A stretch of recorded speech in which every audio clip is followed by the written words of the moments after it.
Olá, pessoal, tudo bem com vocês? O conteúdo da nossa aula de hoje vai ser sobre potencial de ação. Bom, já é sabido, né, por todos nós que as células nervosas e algumas outras células do nosso corpo, elas possuem uma diferença de voltagem entre a superfície interna e externa da membrana celular. Essa diferença ela acontece pela diferença na concentração de íons carregados positivamente ou negativamente no meio intracelular e extracelular. Como essas células possuem uma capacidade de modificar o seu potencial de membrana, nós damos a esse o nome de potencial de ação. Bom, a célula em repouso ela possui um meio interno que é carregado negativamente em comparação ao meio externo, extracelular, formando o que a gente chama de potencial de repouso ou potencial de membrana. Se a gente medir esse potencial de repouso, ele está em torno de menos 70 milivolts. Isso acontece porque internamente a célula ela apresenta uma maior concentração de moléculas carregadas negativamente, que não conseguem atravessar a membrana celular. Outros dois íons que são extremamente importantes para o nosso potencial de ação são o sódio e o potássio, que são moléculas positivas, íons positivos. No repouso, o interior da célula ela tem uma maior concentração de potássio e o meio extracelular uma maior concentração de sódio.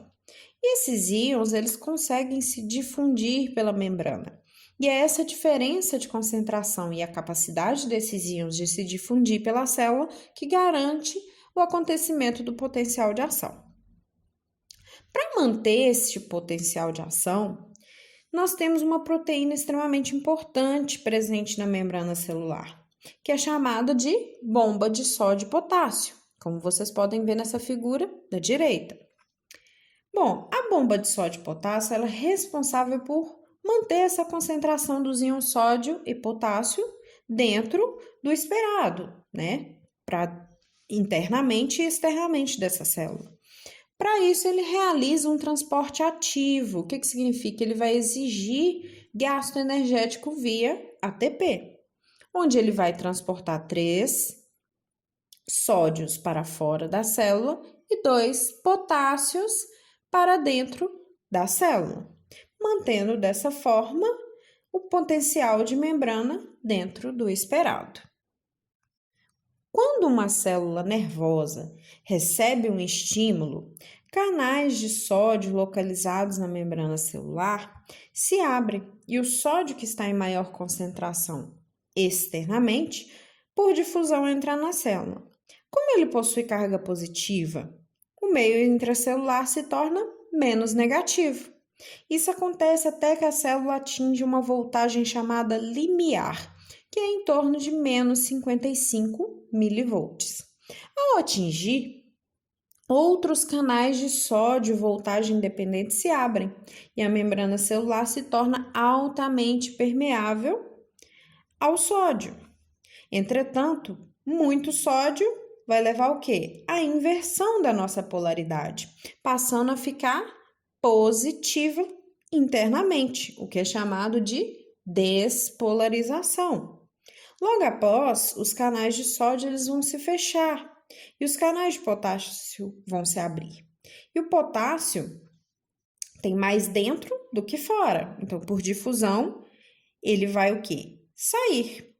Só que o que vai diminuir esse potencial de membrana ficando negativo, né, até ficar negativo, que é a chamada repolarização, é justamente essa abertura dos canais de potássio. Só que esses canais de potássio, eles possuem um fechamento mais tardio, que faz com que saia mais potássio do que a quantidade basal que tinha em repouso, levando a uma hiperpolarização.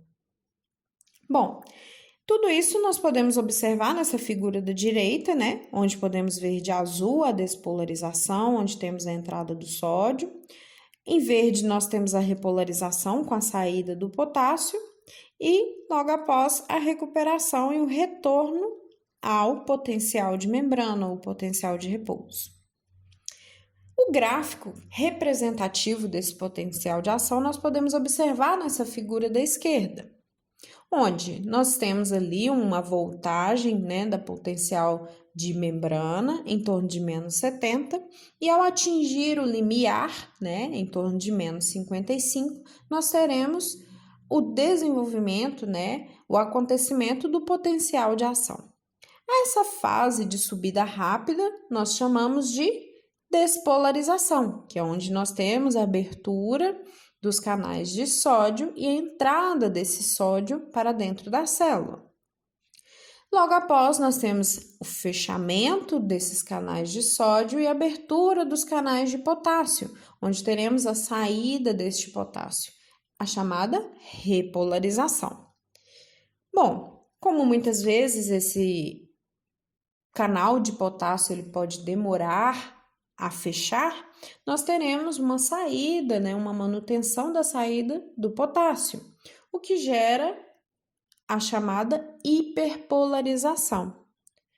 Bom, para manter, né, e restaurar as quantidades basais que tínhamos ali de sódio e potássio internamente e externamente, nós teremos o funcionamento da nossa bomba de sódio e potássio. Então, ela vai ficar responsável por restaurar aos níveis basais esse potencial de repouso. Isso vai acontecer de pedaço em pedaço ao longo do todo o neurônio, né? E são essas alterações do potencial de membrana que nós chamamos de potencial de ação ou impulso nervoso, que permitirá a transmissão da nossa informação nervosa. Para que aconteça de forma adequada essa transmissão do nosso impulso nervoso, nós temos a presença da bainha de mielina. Essa bainha de mielina é um envoltório de tecido adiposo que fica em torno do axônio, como vocês puderam observar nessa imagem. Bom, ela não é contínua, ela tem alguns espaços, e esses espaços nós chamamos de nó de Ranvier, ou nodo de Ranvier. Bom, esses nodos, eles têm alguns canais, como vocês podem observar, canais de sódio. Então, através dele, nós teremos as transmissões desse potencial de ação. Então, a função dessa bainha de mielina vai ser justamente, além de proteger o nosso neurônio, né, o nosso axônio, ele vai fazer com que a gente consiga transmitir o impulso nervoso de forma mais rápida, né, através da condução saltatória, que é quando esse impulso salta de nó em nó de Ranvier, onde nós temos canais que possam levar à despolarização desse axônio. Se a gente tiver uma destruição dessa bainha de mielina, como nós podemos observar na imagem B, nós teremos uma diminuição da velocidade dessa transmissão dos impulsos nervosos. Então, vai passar mais devagar, vai retardar essa condução.